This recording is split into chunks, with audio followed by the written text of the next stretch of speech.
flavor, and there's been a lot of recent discussion in religious studies scholarship to analyze this category and not simply to take it for granted as a self-evident given of factuality. So there's a claim of authority and an element of persuasion in all these accounts. Abu Zayd is well aware of the role of rhetoric in his discussion of Ibn Arabi's narrative, for instance, of his encounter with Ibn Rushd, though at times he is ready to invoke spiritual experience as being beyond question or analysis. And here I think Abu Zayd's appeal to spiritual experience contains a powerful rhetorical challenge to the authoritarian ideologies of modernity. Nevertheless, Abu Zayd's analysis of the language of Sufism as a dialectic of clarity and obscurity, as he puts it, directly acknowledges the rhetorical character of mystical language. In addressing the issue of Ibn Arabi's attitude towards religious pluralism, which is so poignantly evoked by the poem of Ibn Arabi quoted earlier, Abu Zayd in chapter 3 in fact argues that our consideration of Ibn Arabi does not place him outside of history and geography.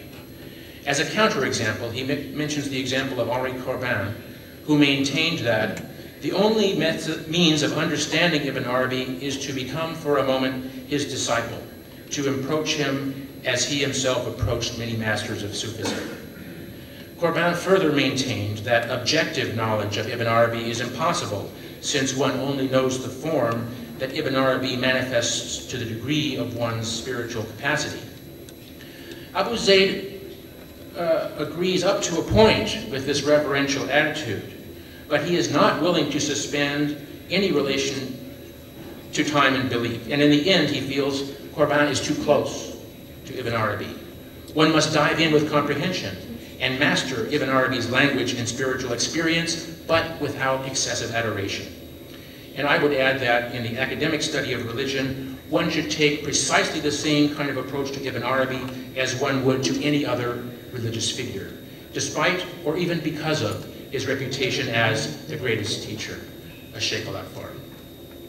The issue of religious pluralism becomes especially acute for Ibn Arabi in light of his letter written in the year 1212 to the Seljuk ruler Kaikous I on the proper way to treat his Christian subjects, which, as Ibn Arabi advised, included enforcing restrictions on non-Muslims dating back to the time of the Caliph Umar, such as the prohibition against wearing arms, riding horses, rebuilding churches, conspiring against Muslims, etc. Abu Zayd goes into great detail to provide a political and historical context for this letter, which seems to go very much against the grain of tolerance and pluralism that is associated with Ibn Arabi's mystical writings.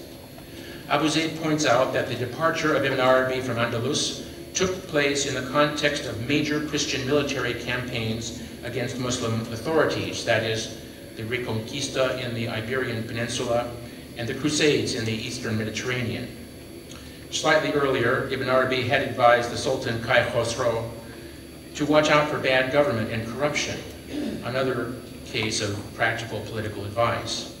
Abu Zayd explores here the meaning of religion as an ideological weapon that begets fanaticism, so that a conquest of Muslims by non-Muslims becomes a problem for a thinker like Ibn Arabi, and inevitably the parallel case of European colonialism in the 19th and 20th centuries, which is not stated, irresistibly comes to mind.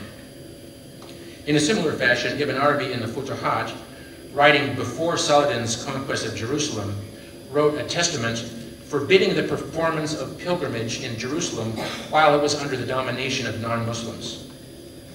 Abu Zayd remarks that such decisions by Ibn Arabi were, in a sense, contrary to Sufism and caused by the pressure of politics. Abu Zayd further criticizes Ibn Arabi for indulging in a triumphalist reading of history, according to which political or military victory signifies divine approval. After all, he notes, God's promise in the Quran that the believers of Mu'mineen will have victory is not necessarily directed only to the Muslims, since the promise is given to those who believe, which includes Jews and Christians, rather than those who profess divine unity, that is, the Muslims. Ibn Arabi offers no explanation for the defeat of Muslims by non-Muslims, and he remains impatient in his rebukes to heedless kings, Thus, there remains a tension between spiritual experience and its historical and political context. Now, I'm going to have to summarize the last section here, which deals with the encounters of Ibn Arabi with Ibn Rushd, which Abu Zayd breaks down into 4 different categories. And I'm going to simply summarize this by saying that, particularly in the recollections which Ibn Arabi wrote 30 years after the event, Abu Zayd distinguishes between Ibn Arabi, the narrator, and Ibn Arabi, the protagonist of the story. And he remarks on the literary and political aspects of this encounter and treats it, therefore, as a literary construction rather than a recording of factual events. And indeed, it is a story which places Ibn Arabi himself in a very powerful position against the great philosopher, whose point of view we do not hear.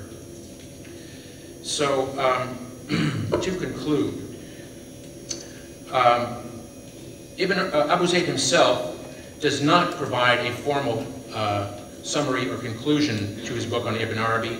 The 5th and 6th chapters concern the metaphysics of the divine names and the inner interpretation of the prescriptions of the law. In a way, these 2 chapters project once again the contrast between the philosopher Ibn Rushd and the mystic Ibn Arabi, the metaphysics and the law, upon a larger screen, so that the problem of the relationship between the intellect and the spirit is left open for the reader to reflect upon. I believe that is where Abu Zayd wants to leave the reader, in a state of ambiguity. To be sure, his analysis of the crisis of modernity is cogent, and the dilemmas of colonialism and its aftermath are still potent. But for Abu Zayd, the solution is not to be found in authority, and so even Ibn Arabi is not to be elevated to a position of command.